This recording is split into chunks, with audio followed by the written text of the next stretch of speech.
when we took office under our first budget, we inherited a $61 million deficit. $61 million deficit. And the mandate from City Council and the public was to make sure we had a strong pathway to creating a structurally balanced budget. So yesterday I presented the third structurally balanced budget in a row for the city of Cleveland. And that allows us to do a couple things. Number one, we now have increased our rainy day fund over the last 3 years by 50%. And that's important because all the federal uncertainty we have right now with federal funding, having that rainy day fund gives us better flexibility and allows us to manage that risk better as a city. The other thing we've been able to do because of having a structurally balanced budget, we've also had 2 major credit rating upgrades over the last 3 years, the most we've had in over a decade in the city of Cleveland. And so this budget reflects my values and our values as a city. First and foremost, it continues prioritizing public safety. As you know, as mayor of this great city, public safety is my #1 priority as mayor. And it will always be my #1 priority as mayor. And I know we've had a lot of challenges in our city over the last several years in terms of safety and violent crime. We saw a major uptick in violent crime during the pandemic and coming out of the pandemic. And I believe over the last 3 years, we've done some compelling things to really address some of the root causes of violent crime, but also get more aggressive in terms of innovative and thoughtful law enforcement across the city. Now, one of the biggest challenges that we had was attracting and retaining new officers to join the ranks of our division of police. In the first year of my time as mayor, we lost over 200 officers because of retirements and resignations. Last year, we only lost 117. That represents a roughly 42% reduction in attrition in terms of those that have left our department. And why were we able to do that?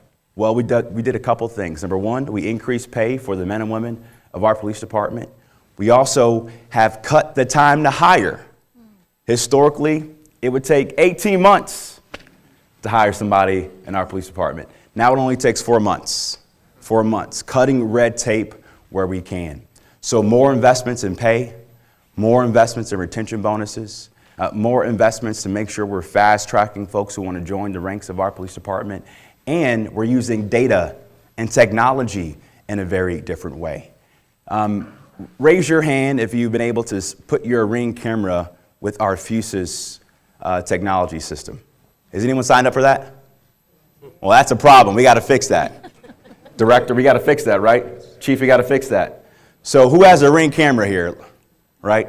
Did you know you can integrate your Ring camera technology into the real-time crime center with our police department? Did you know that? No.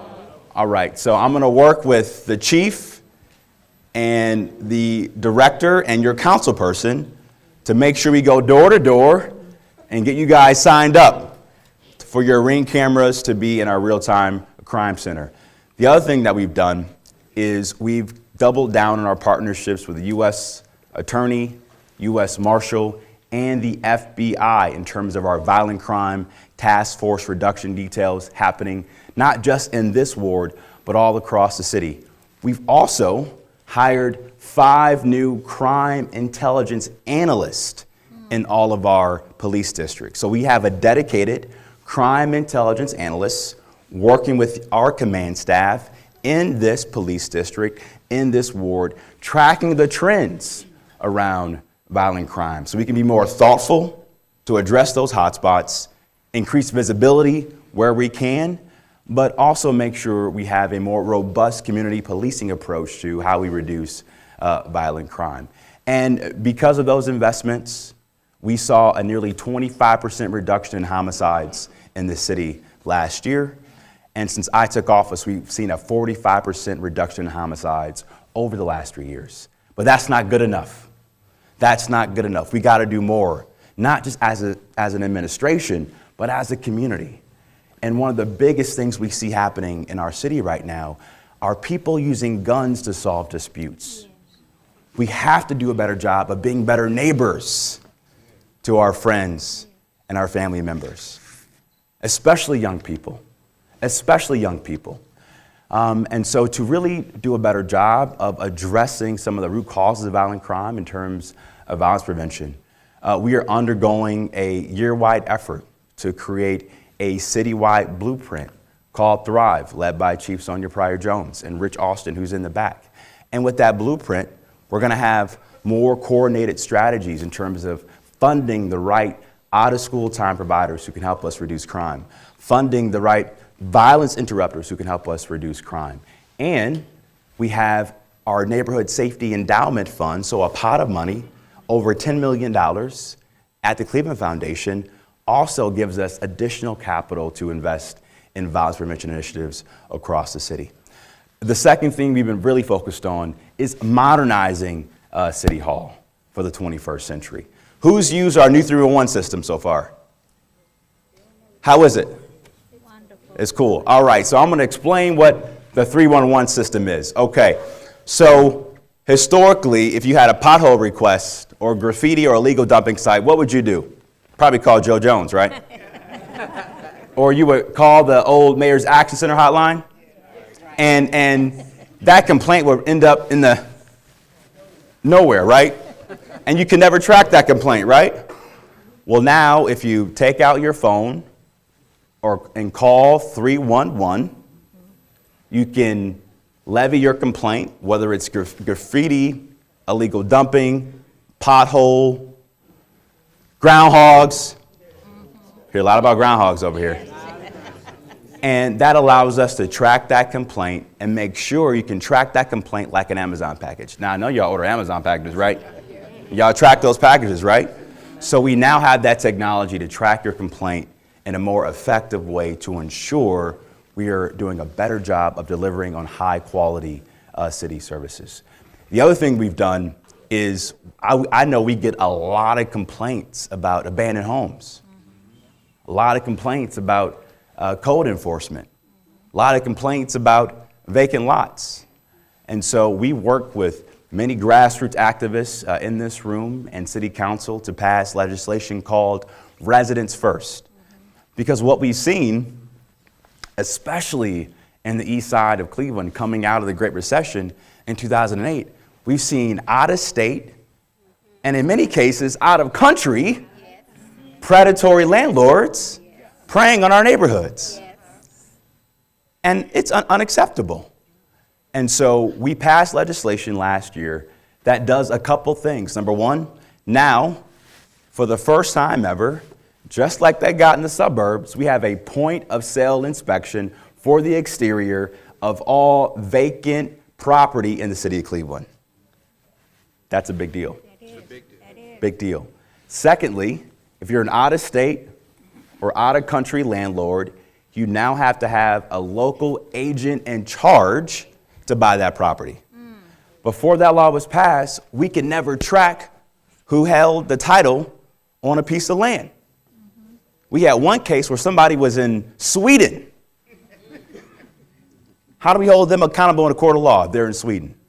So now with this law, we can hold them accountable, not just in civil court, but guess what? In criminal court as well, too. We've also increased the standards around our rental registry system. And because of these tools, because of these new policy measures, we now have a better baseline for increasing the quality of our housing stock in the city of Cleveland. A couple other things I want to chime in on is the work we've done to really revamp how we think about economic development in Cleveland. And I know one of the biggest complaints I've heard in this neighborhood and all across the city is we need more jobs in our city, right? Yeah. Places where we have jobs in our neighborhoods. It's so frustrating that many folks in our city have to catch 2 buses to get to a good quality job. That's not right. And so we've done a couple things to reverse that trend. One, We have taken $50 million of funding. We're in the process of raising another $50 million of funding to make this $100 million of funding. And we've put together 1,000 acres of vacant land all across the city. And a lot of that land is located in the east side of Cleveland. And we're putting this land together and making that land shovel ready to bring more jobs back to our neighborhoods. Because when I talk to small businesses across the city and across the region, once they're ready to expand, what's the biggest pain point? We don't have the land in the city. That's why Columbus has beaten our butts for a long time, right? They had land ready to go. So now we'll have the land ready to go, but also we need our community members and our residents to be trained for these jobs. We need our young students at CMSD to be trained and upskilled for these jobs. So we're working with CMSD to make sure we have better pathways for our young people to get jobs in advanced manufacturing, jobs in healthcare, jobs in technology. We're modernizing our storefront renovation program so it's easier, more flexible for our Main Street businesses and neighborhoods like in Lee Harvard to ensure that they have the capital they need to be successful. And we've also are on a pathway to have finally a fully staffed Department of Economic Development. That hasn't happened since 2015. That's right. 2015. So all those things gives us a better baseline in terms of economic development. The other thing I'm excited about is the work we're doing around closing some of the investment and lending gaps that we've seen in our community. Raise your hand if you have had a hard time getting access to capital or access to a loan from a local bank in town. Raise your hand. See? That's not good enough either. Did you know for over 10 years, we didn't have a formal memorandum of understanding, a formal agreement with our local banks to hold them accountable? Did you know that? Yeah. Well, just 2 weeks ago, we just signed two MOUs with JP Morgan and Key Bank with real teeth, real accountability to address these lending gaps so that our local banks put their money where their mouth is. So if they want to bank with the city of Cleveland, we need to hold them to a higher standard to invest in our neighborhoods. One immediate thing that we're going to launch over the next couple of weeks is a new $100 million housing fund with our local bank, Key Bank, and a national nonprofit called LISC. And with this new fund, it's going to allow us to bring online 1,000 new units of workforce and affordable housing in the city of Cleveland, with a target focus of investing in the east side of Cleveland with that new housing investment fund. So we've invested in public safety with this budget. We continue to make investments to modernize our city government for the present and for the future. And we are continuing to prioritize putting people and neighborhoods first with the priorities that we've outlined in this budget. And as the old saying goes, your budget is a reflection of your values. And I think this budget, with the support of City Council, will go a long way to building on the progress that we've made over the last 3 years. Now I want to have Marvin Owens give us a quick update of what we're doing with the Southeast Side Promise Initiative, and then we'll take some questions. Marvin? Good evening, everybody. Reverend Marvin Owens, by the way. Thank you. Thank you.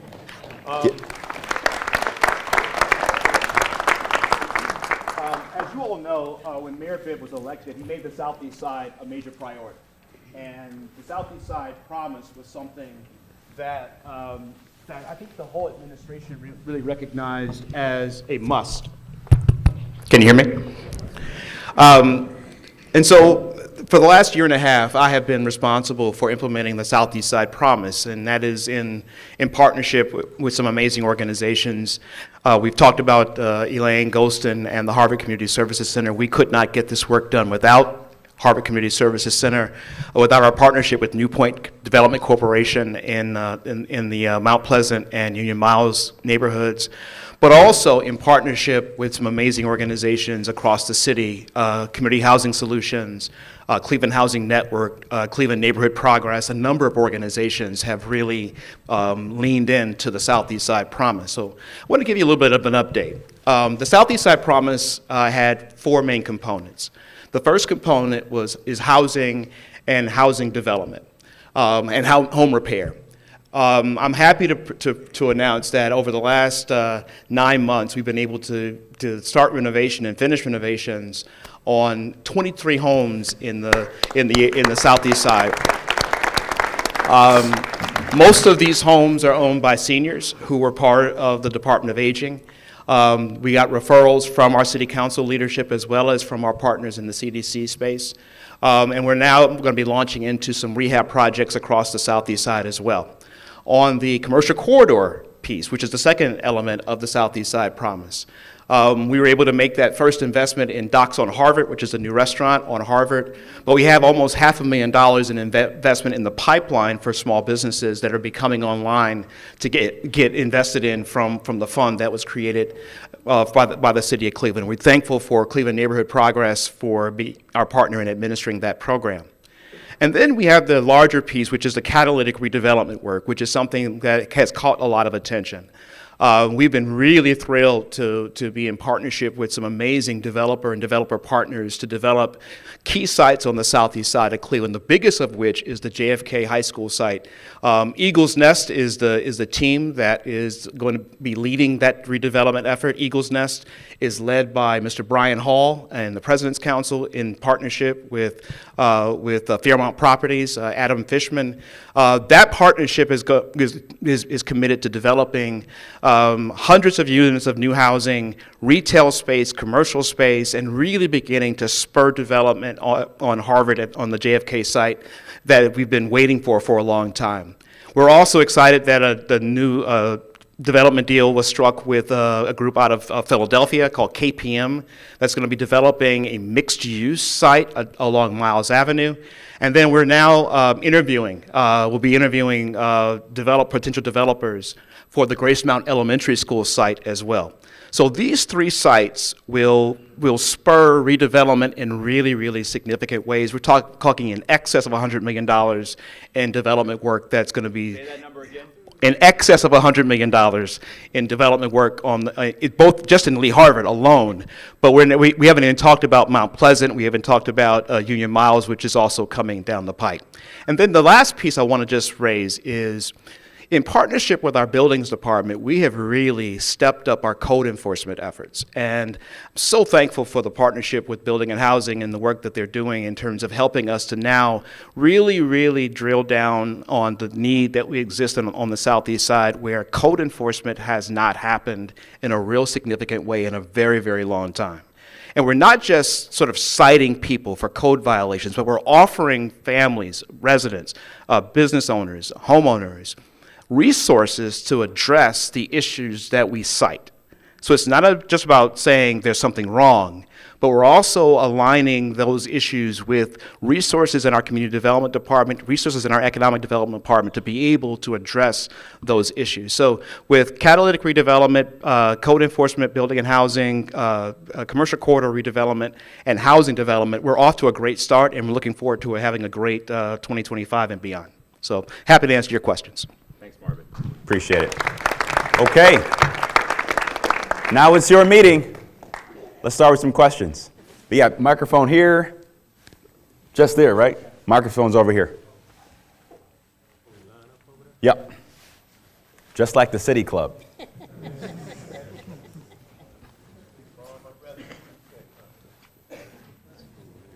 And we have the entire cabinet here to answer any questions I might not be able to answer. Okay? Please, tell me your name. Hey, Mayor Bills, my name is Sanders. I would like to start off with thanking Frank Williams for actually coming down to Stella Wash and fixing a lot of problems. He actually pulled up himself. Even though it took me to stand outside City Hall, that's how he caught me. But we did get it handled with the kids. But that's not why I'm here. Why I'm here is because I got robbed with the police at my home. When did this happen? October 17, 2024. A man told them that we was married, going through a divorce, and everything in my garage was his. The only way he was able to leave is if I released the items to him. The police went to go sit in the car. They won't release the body cam to me. I requested it several times. I emailed your office back in November. Everybody act like it wasn't no big deal or no big chaos, but now I got an emergency move out my home.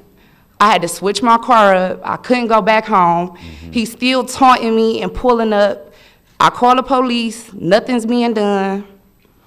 And I fear for my life. Okay. I'm so sorry that happened.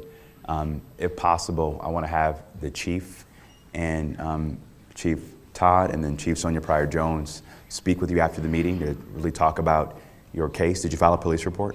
He tried to run me over. The prosecutor's office won't prosecute him. Okay. But you filed a police report? I filed several different police reports, and none of them they all got tossed out. And have you found housing yet?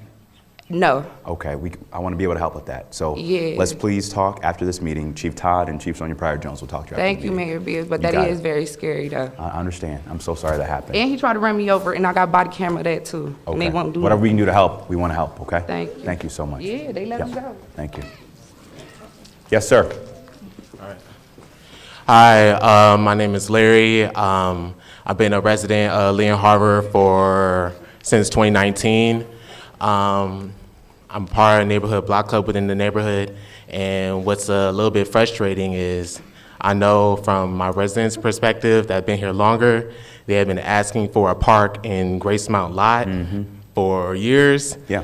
From my knowledge, from where I've been living here, it's been about 4 years. Canvassing has been done. Walking up and down the blocks has been done. I've seen it myself.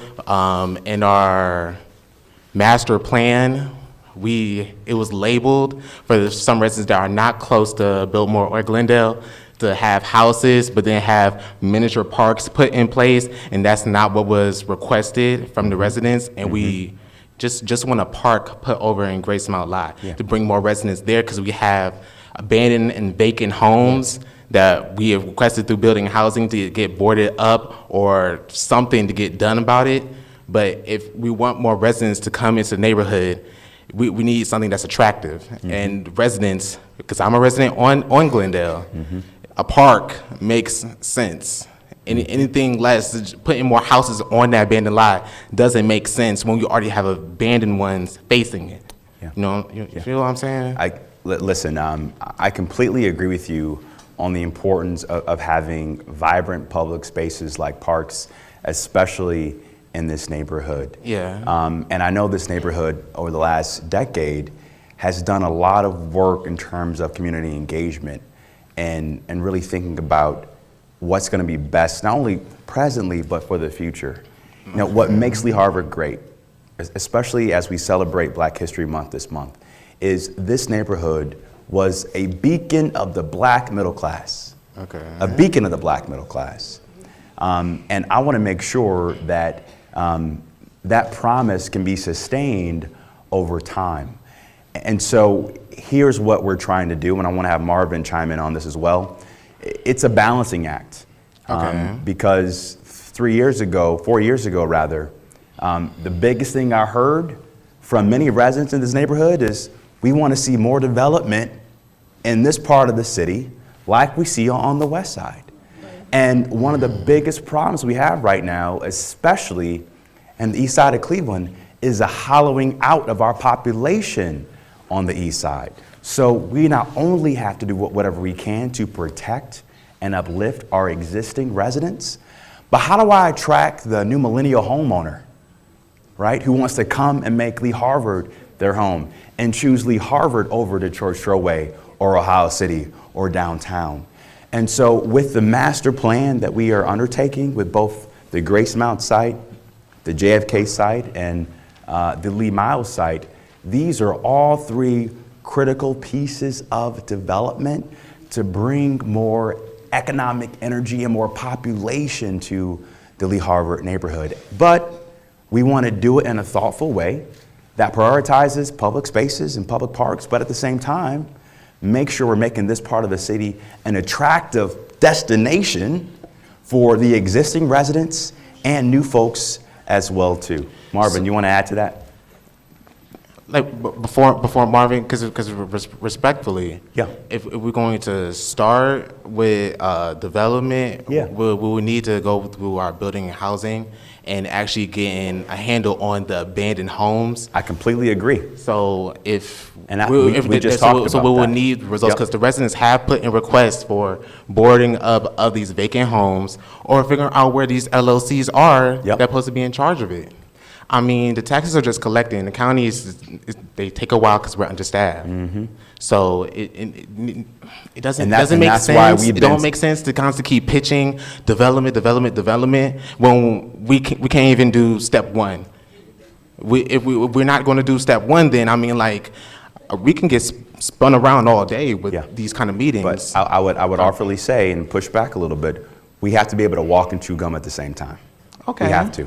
Okay. That's why we prioritize our residents first legislation to crack down on predatory landlords, systematize code enforcement.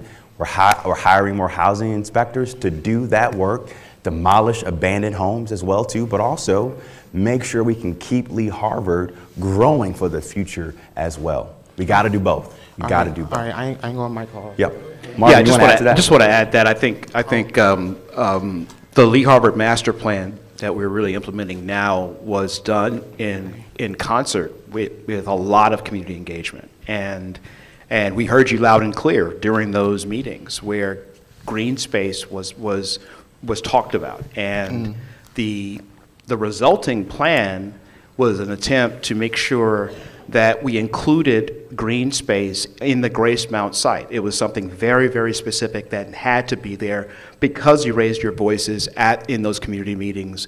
Now, every plan does not include everything that everybody wants. And so we have to make some compromises. We all have to make compromises. But I think the reality is, we heard you loud and clear when you said green space was a priority, and the current plan includes green space as a part of the Grace Mount site.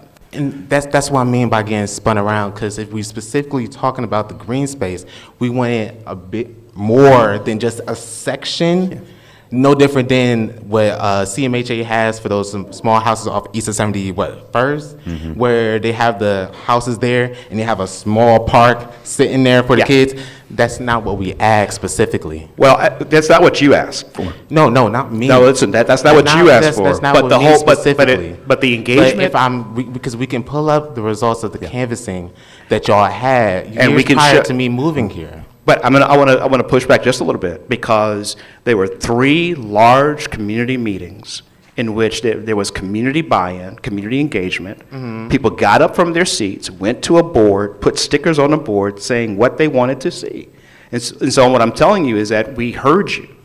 And no, everybody didn't get what they wanted in terms of the total, but we compromised in a way that says we can make space for green space. We can also make space for new housing. One of the real issues that we're facing right now, particularly on the southeast side of Cleveland, is that the age of our current housing is so old, and it's not attracting those new buyers who want to move in.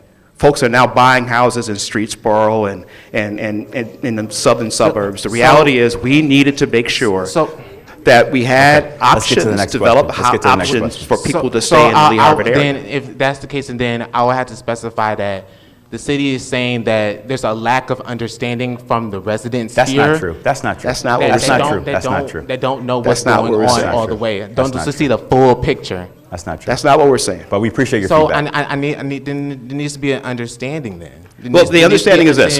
More than just the pictures on the board. Got it. Make it so it's a full circle moment. Understood. Like, we're getting bits and parts, and half of us don't even know what's going on. But like I Okay. said, I'm not gonna. Okay. Thank you. Good evening, everybody. Quite sure y'all pretty much everybody in this room probably familiar with me, Daryl Houston. I've been advocating for everybody sitting in this room for about a year now, and it's been very interesting. So I want to say this first. The community believes in the mayor. We have some issues in the community. We need to address them. I'm asking everybody in this room to start being more involved in your community. This is why your community looks like this, because you don't get involved, okay? Harvard, I grew up on Harvard, went to L.A. Stevenson over there, okay? Harvard has been known and still known for one of the black wealthiest parts of the city of Cleveland to this day, okay? Most of the buildings over here are personally owned by black people, okay? The thing that I'm having a problem with is transparency. Transparency is key to everything. As you sat here, when you mentioned 311, nobody in the audience knew, correct? That's transparency, right? We need to have more transparency, more accountability from our elected officials and our appointed people by the mayor, right? Accountability is key to developing everything, right? But right now, we're not seeing that. Let's deal with the school district right quick, okay?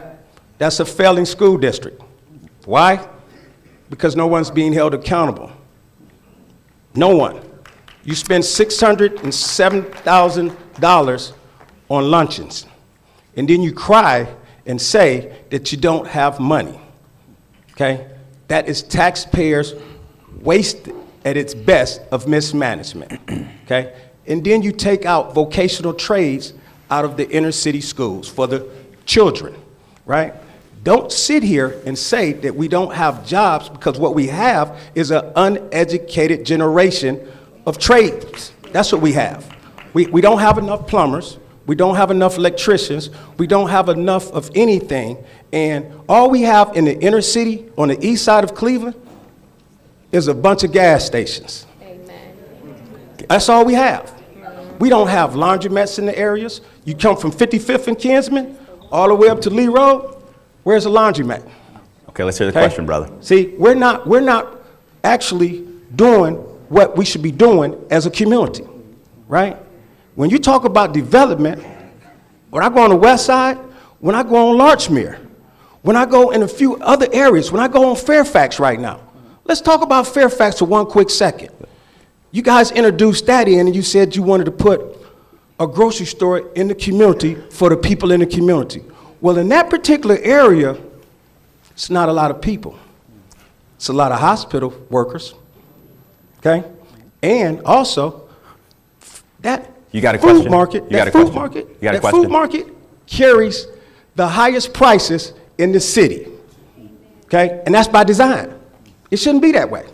A lot of things going on in the community that shouldn't happen. And people in this room, it is election time. And anybody can sit in one of these seats. I suggest y'all educate yourselves and start to be one of these city councilmen or even the mayor, okay? Because it's time that y'all take y'all community back. This community belongs to the residents. And people making decisions on our behalf won't work anymore. This will be the election time that they see we want the right people in place. Thank you. All right, thank you. Next.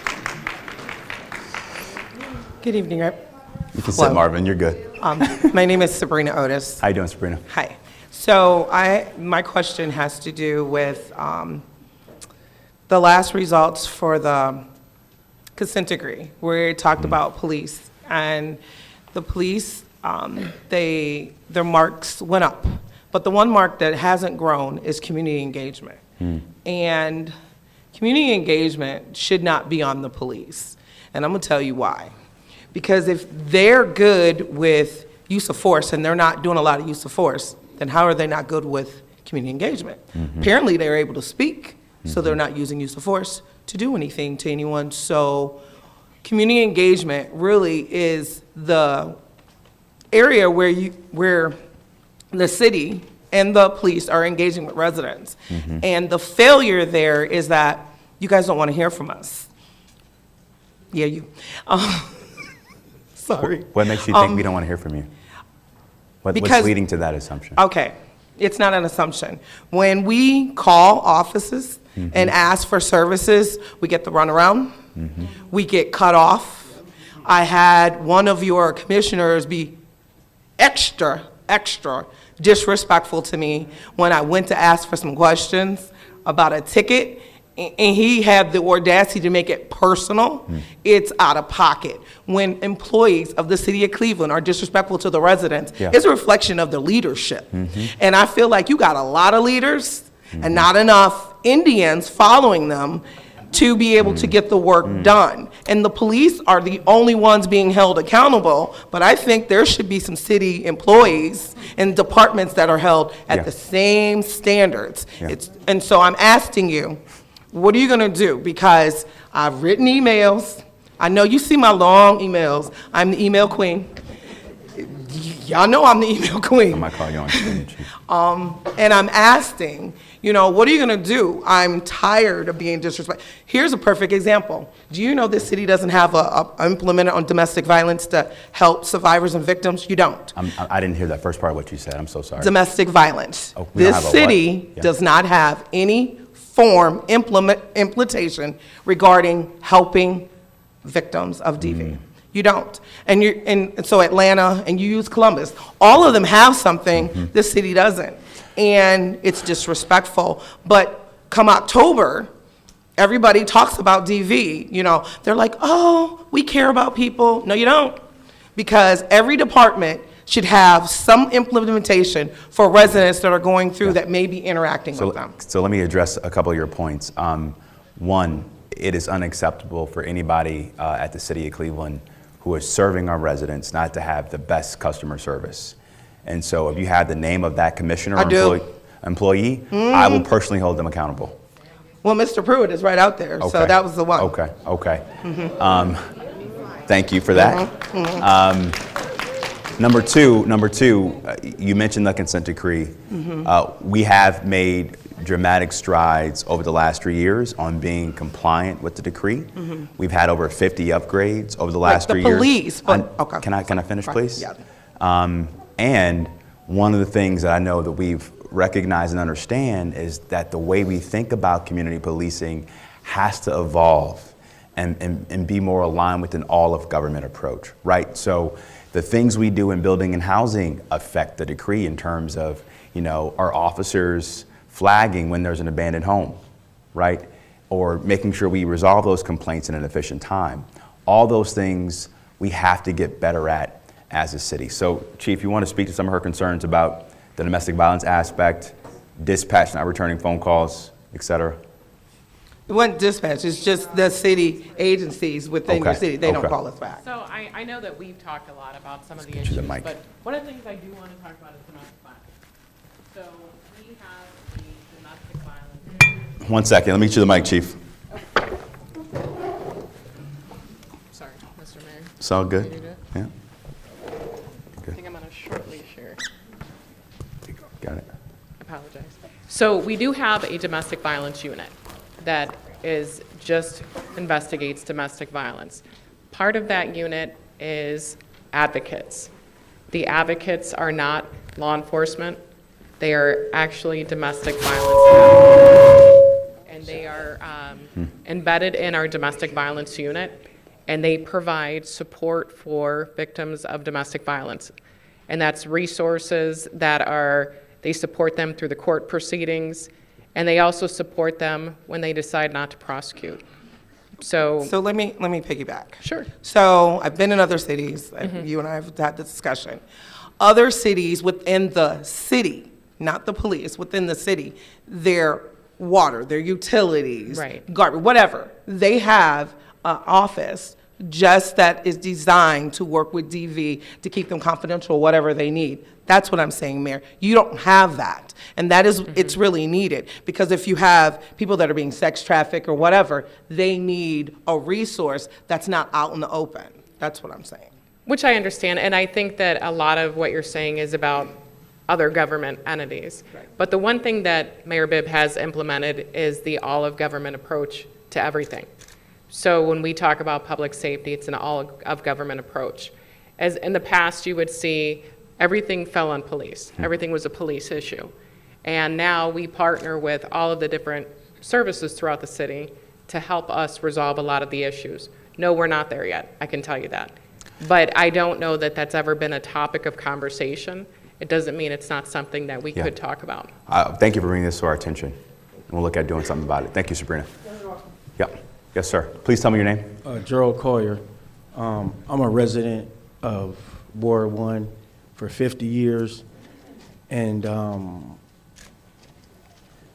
I just have a few issues, and I think that I heard about the gentleman right there speaking about Grace Mount. just Grace Mount development of the community, housing, and I was just thinking about when he was talking about housing. I sat in a lot of meetings. I think it probably was about 2 years ago. We sat at the Harvard Community Center with some big shots out of Cincinnati, all over. I don't even know where these people was from that was making plans to develop Ward 1. And they was like, you know, I'm not, it's no, like, I voted for you at the inauguration down on Quincy where you had your inauguration at. And once we left there, they started talking about, oh, we're about to go, you know, that you was going to have these white box programs and this stuff going on. But the thing is, everything was hyped up. And next thing you know, my brother told me, he said, I went through this with these people before already because I was in Columbus for 6 years. So he said, you just getting back, so you go ahead and go through it too, because you're going to see, you're going to go down there, they're going to have all these people there, they're going to have chips, donuts, coffee, all the snacks that you want to acquire. And we was on a Zoom meeting with, like I said, a guy out of Cincinnati, Ohio, and they was talking about all the stuff they're going to do, put flowers on Harvard and everything. Like I said, I've been over here for 50 years. I went to every daycare, every school, Jameson, the old Jameson, and I was over here when it was really, really thriving. Yeah. You know, and my thing is this, it's too many people that's in control of, you got, and no disrespect to people that have a 9 to 5. I've just happened to be over here for 50 years, Yeah. and I'm probably one of the biggest stakeholders in Ward 1, Yeah. commercial and residential. And I'm not talking about like no little estates, big estates. And the thing is that they got regular people. When I say regular people, and my mother worked a 9 to 5, they got regular people making decisions for business people. So, That's like me sitting up here telling you how to do your job. so your feedback is we need more people like you at the table to help us make better decisions. And Okay. and I don't know what they need to do. Okay. Like, I've been in some creative meetings. Yeah. They need to really sit down, because Ward 1 is really good. Every I've been up here with Sennenberg all the way down to the head prosecutor, I can't even think of his name, Michael O'Malley, and talk with these people, and they love Ward 1 because Ward 1 had 25,000 voters, so if you win Ward 1, you probably get elected for whatever you want. You know, that's one of the diamonds in the rough about I us know. here. I know, that's true. That's true. If you don't win Ward 1, you could probably like put a fork in it. Yeah. So, and I'm not saying this about anybody, because I don't care about people who running for this or running for that, and I'm not going to sit here and bash nobody, but they need to secretly or outwardly, whatever, come up with a solution to get business people at the table to make business decisions. That's great feedback. Because I'm tired of people having a lot of things to say. Oh, we want houses built. But like the young man said, it's plenty of houses around here. And to piggyback what that man said about this ward don't nobody want to live here. While he was saying that, I got on. I don't think he didn't say it that way, sir. No, Don't. he just said that, you know, Yeah. the housing. Well, you know, houses going over here for like 200,000. Yeah. So I don't know, you know, where that. So is here's my commitment to you. So if Reverend Owens works with you and my team, can you get me a roundtable of 10 businesses in this ward to talk about your feedback, insights, and what we can do to accelerate what we're doing? I'm gonna bring you 30 of them. All right, perfect. Deal? So you connect with, But connect. listen. Yeah. All I'm gonna say is this, is that I'm not worried about the other small stuff because, Yeah. like Mr. Houston said, we need to be held accountable for this stuff because, you know, I don't want to talk down on you because I don't want to talk down on nobody in here because at the end of the day, it's not your fault why it's dilapidated houses because you're not going to live there and whatever. But the thing is, if you build a bigger, stronger business Base. relationship here, Yeah. because the business that I own, I hired a lot of parents, these kids' parents, and I was about to get robbed one time, and the guy said, no, my mother worked for him. Even though Yeah. he was robbing the wrong person, but it was fun because the guy, it was fun because somebody saved me, Yeah. you know? Yeah. And I didn't even know who his mom was, but he said my mom worked for him. Yeah. And I really think that we got to take the business piece out of the regular common folk hand because they're going to say, oh, we shouldn't have this or we shouldn't have that. You know, That's great feedback. That's amazing feedback. And you know, and I keep up with a lot of different suburbs. I talk to Kevin Rogers, and because I pray in Civic and Solon, and they have a lot of businesses because their mayor Mark, Ed, he's more open to let other, you know, he's opening up things in that area, and I think that this place should be held more accountable for the business because when we grew up, it was all black businesses. Yeah. Every bar in the city of Cleveland is owned by a black person. You know, back before all this, it was the Owinskis over here. We worked for them, and now they did the right thing. They sold the business to us as we worked for them. Like a lot of us in this community, and that's why I voted for you because I figure if we let some young blood in, they're going to see the vision of the economics because we don't just take the money. You know, you reinvest it. We don't reinvest it. We plow people's driveways over here. We cut their grass, and we don't sit up and say, "Hey, look at us, we doing this," but we do a lot of stuff in the community. And it's business people. Like when they have Christmas drive, we drop off the toys up there. Yeah. And, okay. And we're doing that out of our pocket. I need you to wrap up real quick because we got a long line behind you. Tell me your first name again. Gerald Collier. Gerald, let's link with Marvin Owens after and bring me as many businesses as you can. I will come to the meeting. We'll lead the meeting together and we'll figure out a game plan. Okay. All right. Thank you for what you're doing, brother. I appreciate you. All right. My name is Robin Green. And I'm just very disappointed. It's small changes I don't even see. We don't have curbs. They had people repair the street. They did more damage than anything. I had to call about that. What street are you on, Ms. I'm Green? on 118th off Union. Okay. Did you call to ask for a curb repair? What happened? We need curbs all over. If they come down the street, I don't know who is doing the inspecting. Okay. Then you talk about the development and spending all this money. We got to clean up the place. We have to clean up the place. We have homes being built. I'm in Ward 4. Next to a home that needs to be tore down. How can you build? That's a safety issue. If someone move in that home and they have kids, something go flying off that home, now that child is injured, dead, or anything. Who is going around looking at these homes before you're building them? Yeah. They building them so fast and the one next to it need to come down. It makes no sense. Then my water was shut off. I don't know who you talking about, I don't know who shut my water off. It shouldn't have been shut off. They had the wrong address. My family was inconvenienced with that. Okay. It's just small changes. I don't see none of that. Okay. Then I can go to you got the snow plow. Okay, I know they have to clear the street.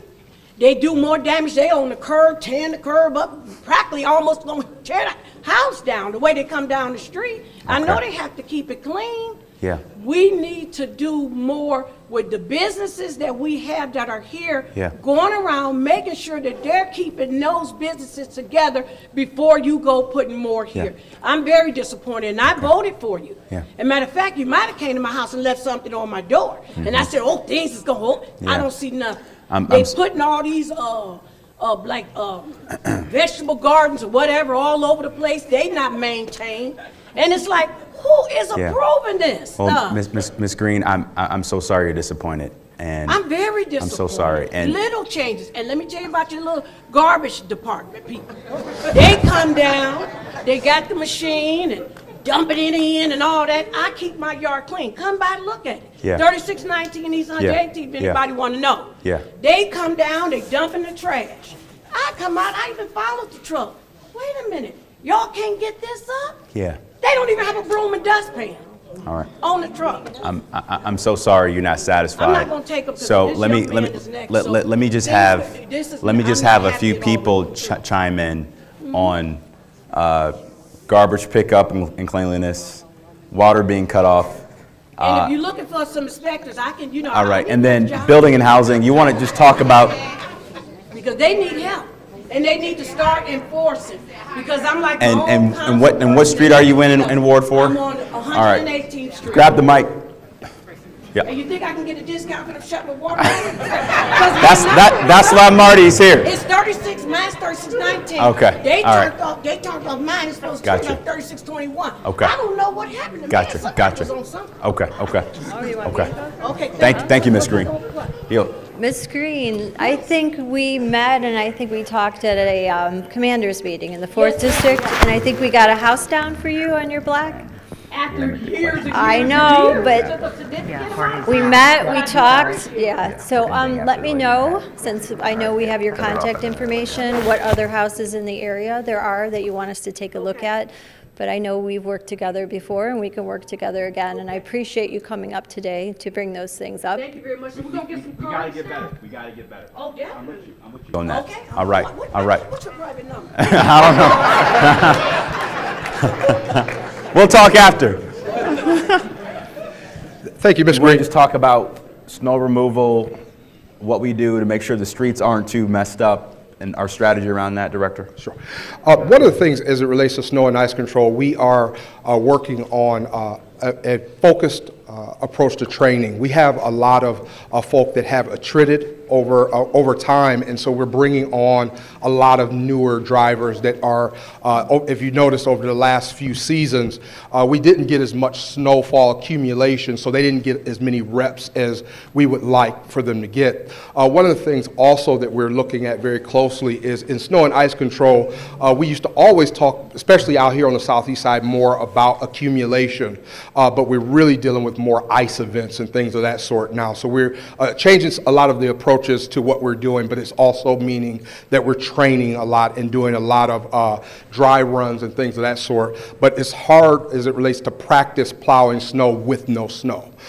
We do set up training areas at the Muni lot to do what we call rodeos, where the drivers get practice servicing around speed tables, curbs, and things of that sort, or practicing working in areas that are tighter as far as the neighborhoods, but we are working to get better. As it relates to the waste collection concerns, we do have that concern where sometimes the trucks either leak or have debris, but keep in mind that we're a department of several divisions, so waste will keep moving, and we'll send our streets division behind them with a street sweeper or other labor if we know about it. So I got you. Call my office, 2485. I will get out there. 311. 311. 311. They still don't come out, picking up garbage right down the street Okay. on Lotus? 51st. Okay. All right. We got you. Always call. We got you. We got you. We got you. You hear that? Yep. All right. Joe? Or call your council person. Okay. All right. Greetings, sir.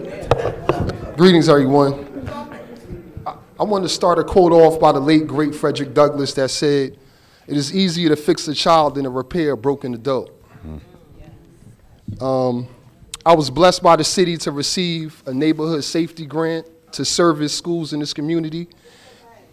My name is Oronde East.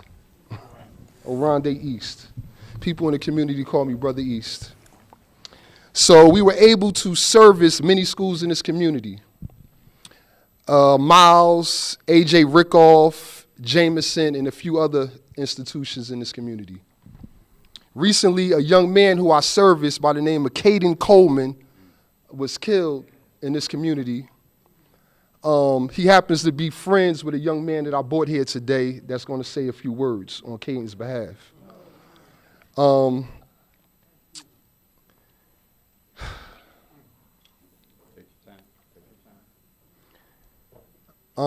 I know it disappoints us all to know that a young man loses his life at the age of 10. Could be hard, but it should also be motivation for us to put energy and time into our children. Absolutely. Not only did I receive a grant, I also was asked to assist the city with Thrive, with creating a blueprint for violence prevention, specifically amongst our children. A young man by the name of Lorenzo Robeson, who I have here today, asked could he speak on Caden's behalf and say a few words to the people. I told him that he could speak up here at the mic and he would prefer to stand up and speak to the community. Come on. Give this young man a round of applause. There's the mic. Go ahead. Go to the front.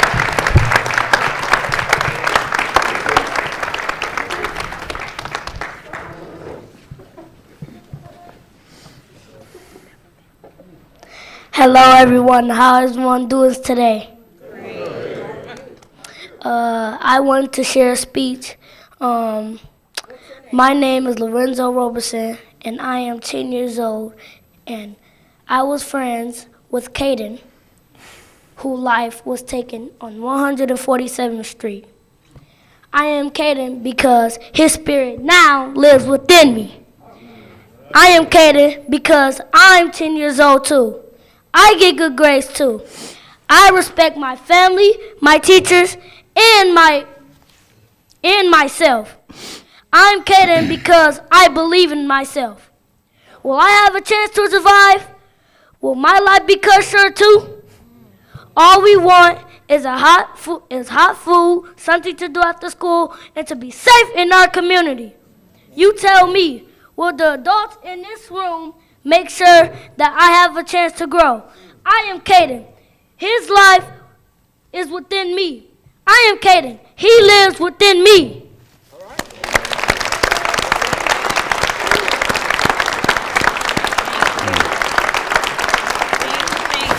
Proud of you. Proud of you.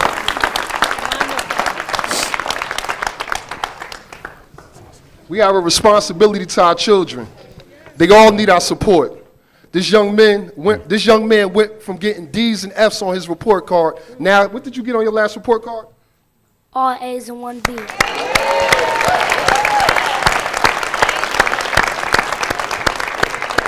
Thanks to the Neighborhood Safety Fund, we were able to go into these schools and provide wraparound services, not only in the schools, but in their homes and recreation centers in which they live. So thank you, Mayor, and we appreciate you. Let's give this young man a round of applause if we can. This is what the work is about.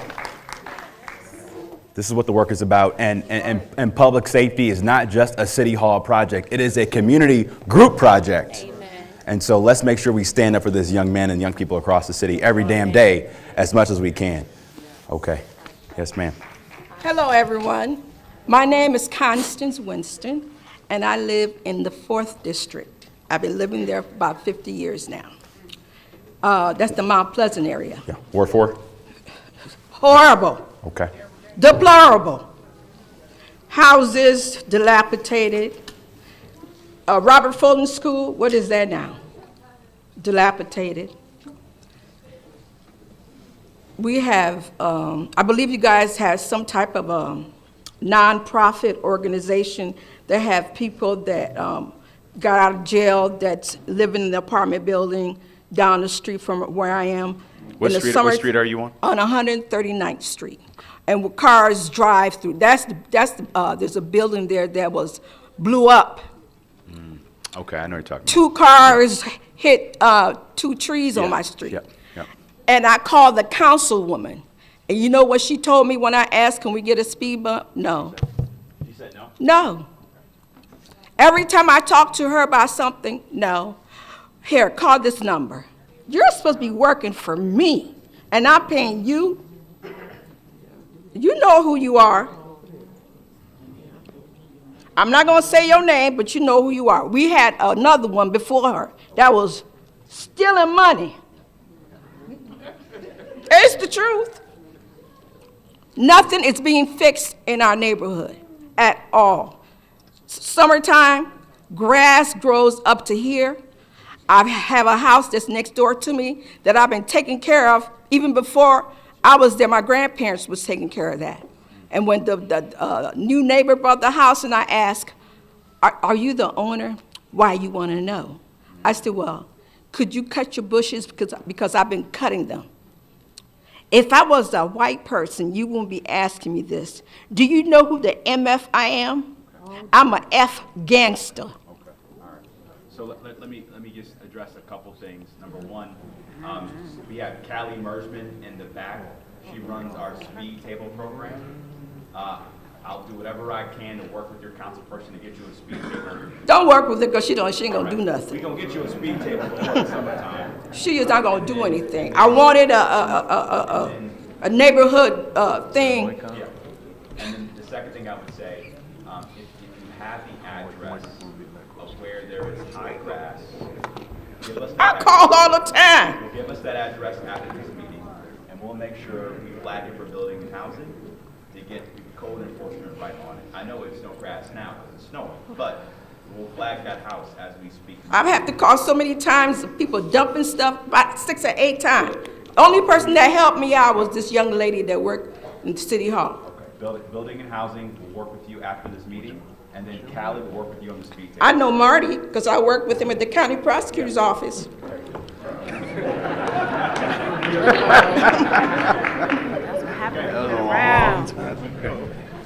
This doesn't work anymore? Oh, okay. Good evening. My Yes. name is Janine Isom Barnhill, and I am a Ward 1 resident. I've lived in Ward 1. Well, my parents lived there since I was 3 years old. Mm-hmm. And I'm up there a little bit. But I just have a couple of quick questions.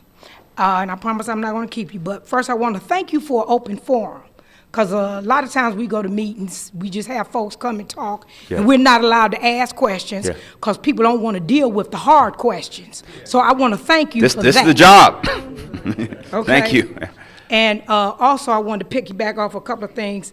I have been able to call about dumping, and somebody came out, dead animals, and about what you were saying about how you're taking people, making them accountable when they're buying houses, that because there's a situation going on with my dad's home, and they're taking that person to court. So I can attest that. Was it an out-of-state I'm not landlord? sure if it was out of state or what, but whatever it was, they have to go to court. Good. So, and I've also called about grass, and they came out. It might have took a couple of days, but they did come. But next to my questions are, as far as the new houses that are going to be, they're going to be built, are those houses going to be affordable for people? Number one. My second question is, the town halls like this, how are they advertised, or when do we, because I literally found out about this 2 hours prior. And a lot of the people in the different areas, wards, they're not finding out. But what I am seeing is that the people that are here, everybody knows everybody. Because they work for the city or this, that, and the other. So the residents that actually need to be here and ask questions, they don't know anything about these meetings. That's a great point. And my last one is, what are your plans for, I live on the boundary of Ward 1.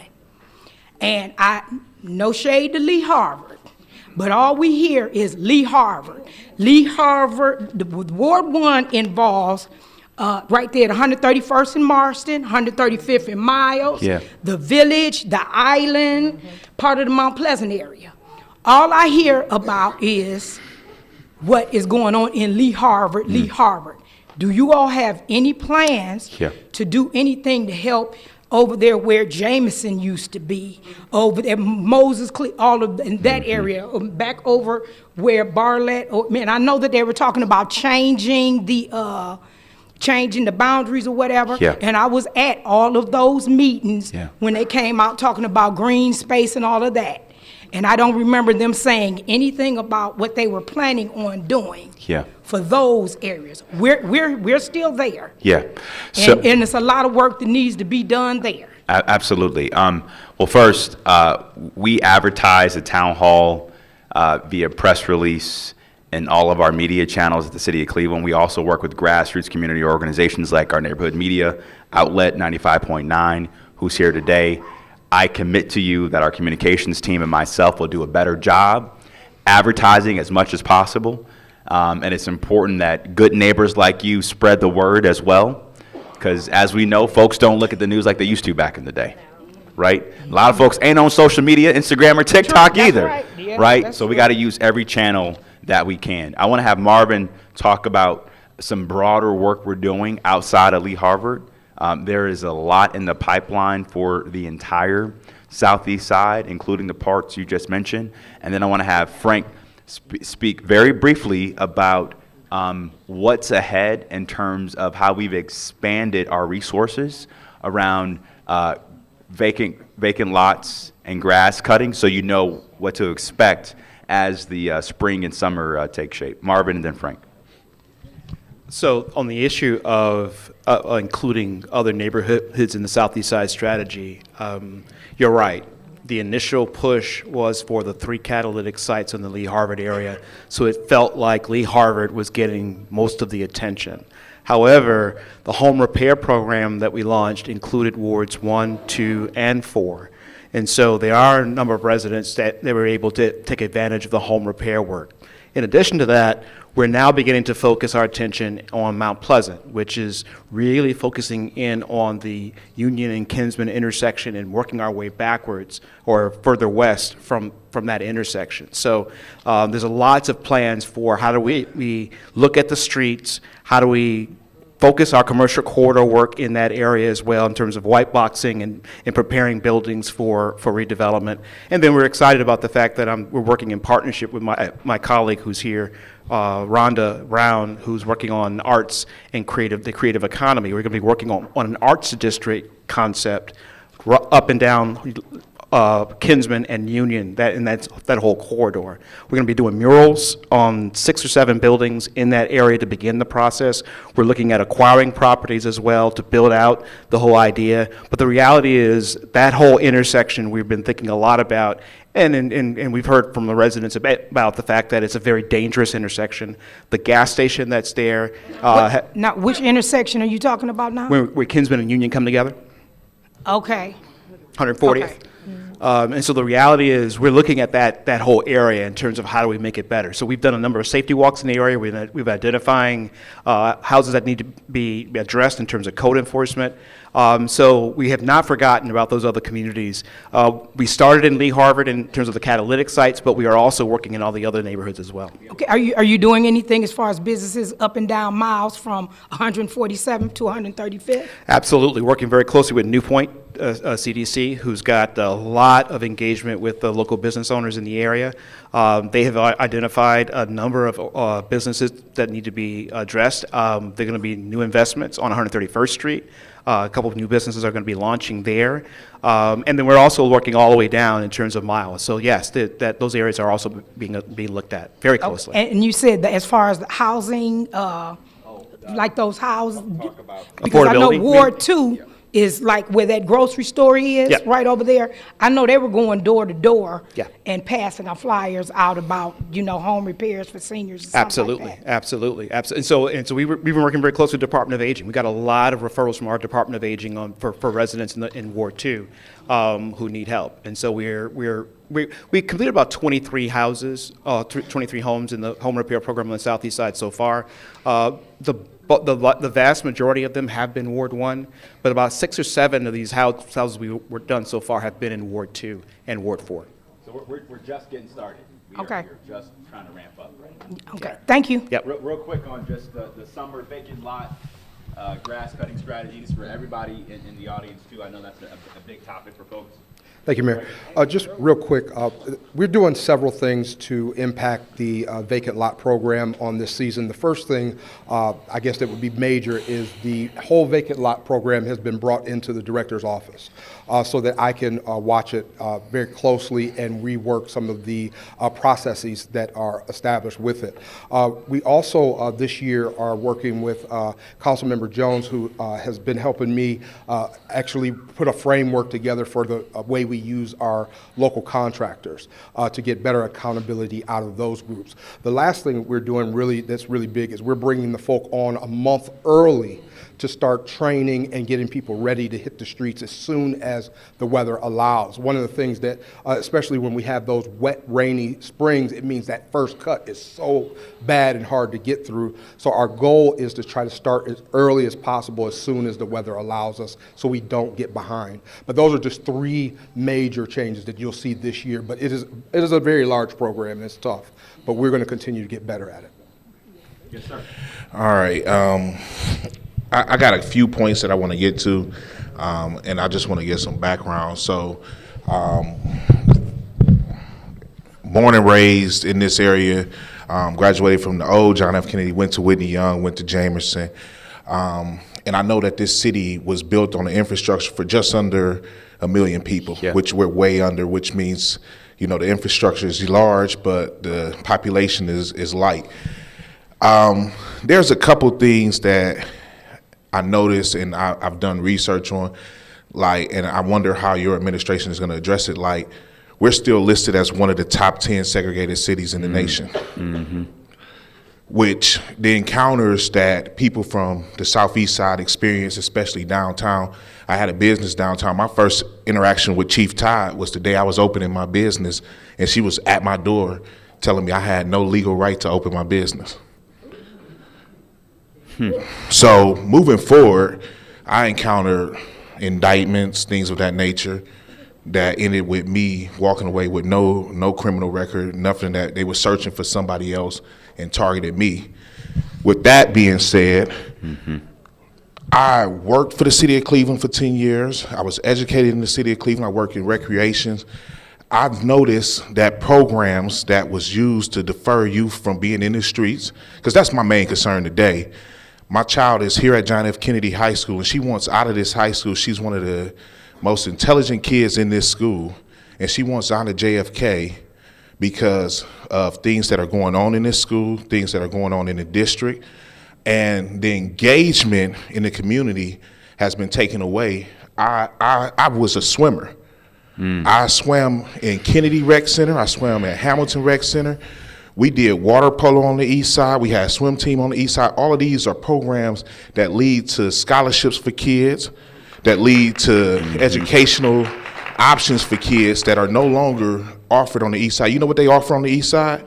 Water basketball.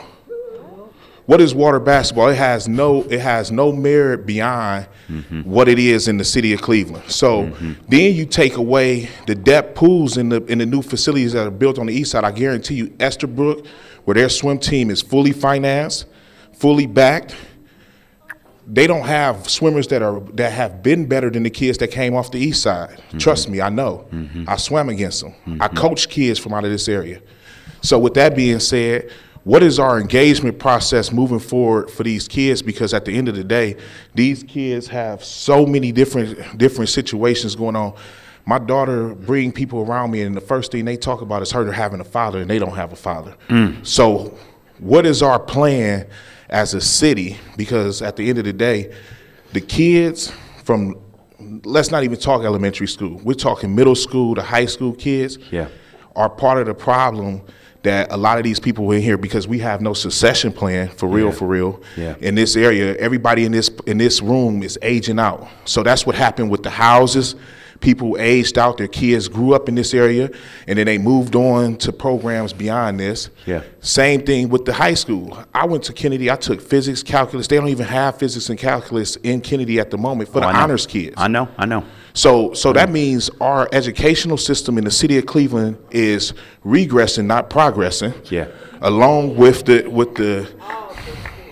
all the schools. So and I hate to come, because me and you, we only person on the council that I know is you and Chief Todd. So it's all good. Well, let me just address a couple of your points, and I want to have our new director of our brand new Parks and Rec department, Alex Nichols, talk about our future vision. We can clap for her. She's great. Talk about our vision for Parks and Rec and improving our facilities as a city. Look, I want to appreciate you and what you do for the city and this neighborhood as a black business owner. I commit to you and recognize that we as a city have not been a good faith partner to supporting the black business minority ecosystem in this city. We got to do a better job, especially businesses of color in the hospitality business and sector in Cleveland. It's something that I'm focused on, and I know we have to improve as a city to make this a more attractive environment, just as attractive as other cities across the country like Atlanta and DC. Well, you know, there was a report in the 2008 Associated Press about why Cleveland was not attractive to new businesses because we did not have the entertainment capabilities that other cities. And at the end of the day, our police force and our fire department and the city of Cleveland spends a lot of time squashing entertainment in the city of Cleveland. We have to be more culturally sensitive to that as well. So I'm with you on that. We got to do a better job around that. Secondly, to your point around CMSD, I don't take it lightly that I sit in a seat because of you in this room where the mayor has mayoral control of the schools. I don't take that lightly. Have we made progress over the last 11 plus years? Yes, but it is not good enough for anybody in our city. And I wanna just say this, I wanna thank this community for voting for the school levy last November by over 67% margin. However, we need to use that mandate and those investments to make the right hard choices to ensure we have the same high quality curriculum and out of school time activities and after school time activities on the east side like you got on the west side. Absolutely. Now we're gonna have to make some hard choices, especially on our footprint across the city and in the east side. And I'm gonna need to work with y'all to make those hard choices, and it ain't gonna be easy. I want to be very clear and direct about that. But by having the right funding and service model, because right now we got not enough kids and empty buildings. Not enough kids and empty buildings. So what does that mean? We have to spread peanut butter, which undermines the level of high quality options in education we can offer our young people, especially on the east side, right? And so we're prioritizing. Who says they hate peanut butter? I don't like it that much either. So, especially making sure kids have Algebra 1 before they go to high school, right? And the same level of sports that we had back in the day. It's so important. And so we have some work to do. We're undergoing that long-term planning right now. The district and the board and myself will be in the community talking about these hard choices. But we as a community have to do this together for our children's future. Now I want Alex to talk about our rec and park master plan and what's ahead to make sure our recs and parks are best in class in the future. Director. Great. Then we got 2 more questions and we're wrapping up, okay? All right. Thank you. I just want to let you know this is my 4th government employer. So I have a lot of experience working with municipal government, working in parks and recreation for over 25 years. It's an honor to serve the residents of the city of Cleveland. I just want to start in saying that the city was very progressive in that a couple of years ago they wanted to undertake a master plan for Parks and Recreation. The city recognized the Parks and Recreation services needed to improve, and so there was a robust community engagement process to gather feedback, and then the city worked with a consultant to develop a master plan. It's a 15-year master plan. It's very detailed. It gets into parks, recreation, programming, and other related services. So I started just in the beginning of October, and I have 3 main focus points for this current calendar year. 1, we need to improve the maintenance in the facilities that we currently have. Going around visiting facilities, it's evident to me that we have a lot of deferred maintenance. I like to use the analogy, we can't invite our friends over until we clean up our house. So I feel like we need to clean up our house, improve the quality of the conditions of our facilities. Once we do that, then while that's going on, we're looking at the types of programs and services that we're offering. I understand, I agree with you, our aquatic programming, our pool programming is way down. We have been understaffed in aquatics. We started working towards staffing our pools, indoor and outdoor, in November of 24. I saw Delise's plan. I worked for Delise, so I know. So, and I've been pretty aggressive, and she would probably tell you I've been pretty aggressive. I want the pools open, and I want us to really build our aquatic programming. The final piece that I'm going to focus on for this year is marketing and communicating what we have available. Because even when I was in the job search and looking for information on what the city had to offer, I was really surprised that it was very difficult to find information. So I recognize what the community is saying, and it is certainly important that we make sure everybody knows what's available, because what we do is provide youth development services in partnership with the schools and our other departments. So thank you. Thank you. Thank you, Director. Thank you, brother. Appreciate you. We got 2 more. We got 2 more. 2 more. Good evening, everybody. My name is Bernita Thomas, and I live and breathe Mount Pleasant and out here also. I grew up in Mount Pleasant. I went to Robert Fulton Elementary School. I went to Alexander Hamilton Junior High School, and I graduated from Kennedy in 1974. Go Eagles. Thank you. Everyone needs to be accountable for what is going on in our community. I belong to 2 block clubs here, the Leesville Citizen Council and Kosovo. Leesville Citizen Council is with Miss Brown, and also the Kosovo is with Janet Williams. People, you need to get involved. We only have maybe 20 or 25 people out of 25,000 people that are involved in this. We are trying to do things to move this community along. I go to almost every meeting, and I also worship here. I go to Affinity Missionary Baptist Church. Now, Mayor, when we ask you to come out here, you need to come and see what we need. We voted you in, you need to see what we need. And as anybody else that's sitting there, you need to come and see what we need. When's your next block club meeting?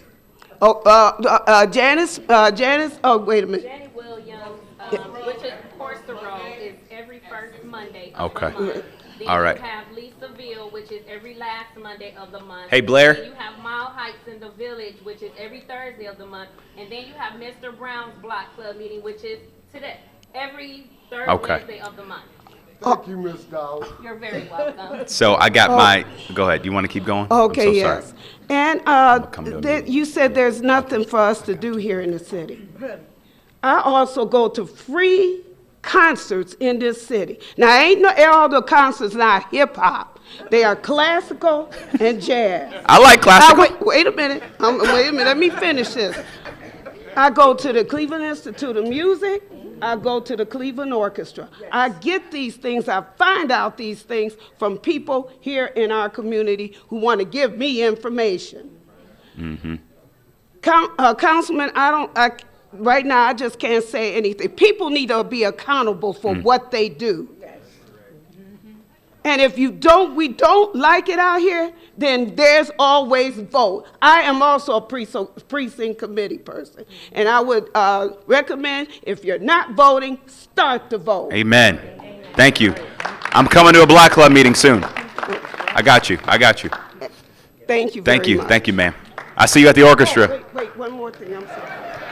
And I'm also involved in, as a co-chair of the 4th District Community Relations Committee. I'll tell you this, if you all don't tell us. Does a great job.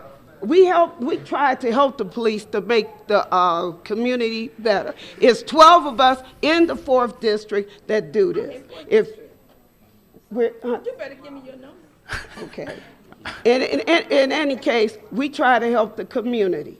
When the police can't get to you, at least we could go and we'll take your information and give it to the commander or officer or Officer Todd.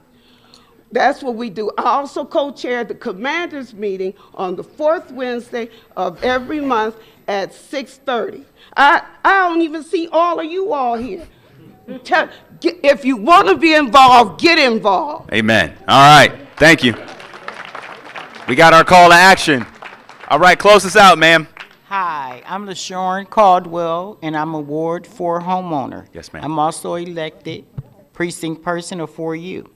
And I'm here today, Mayor, because when you call for services, I've been living on that street, which is all new homes, for 23 years. There's been people living there before me on Reservoir Place Drive. We've been asking for a new street, which we have a small street, and everybody in our community has to pay high taxes. One of the last houses that sold on our street sold for $250,000. We take care of our little area by the park. But this is disheartening when you call and say you need a street. You tell your council person of Ward 4 your concerns. They tell you to call somebody else. I'm going to make it perfectly clear. Everybody that works for the city works for me. I know that's right. I called, and I'm being honest, and I don't want to be funny. When I called Mayor Jackson when he was in office, and I was having a problem with the council person, and I asked him, I said, Mayor Jackson, if I have a problem with my council person, who is their supervisor?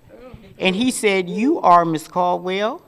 City Hall is called City Hall because it's the people's building. That's right. A lot of people need to understand you could be elected to the city, you could be appointed, or you could just get hired. But you are a public servant for all residents of the city of Cleveland. If you ask for our vote, you're asking to serve. Amen. We give you our vote and expect service. Amen. So at this point, when I'm told I can't get a street when I call because it costs too much, then the next time the head of that department says again, it's not this, my council person tell me to call, I don't need a council person if I have to call for myself. Yeah. So I don't want to go into a long discussion because I'm like, what's your street?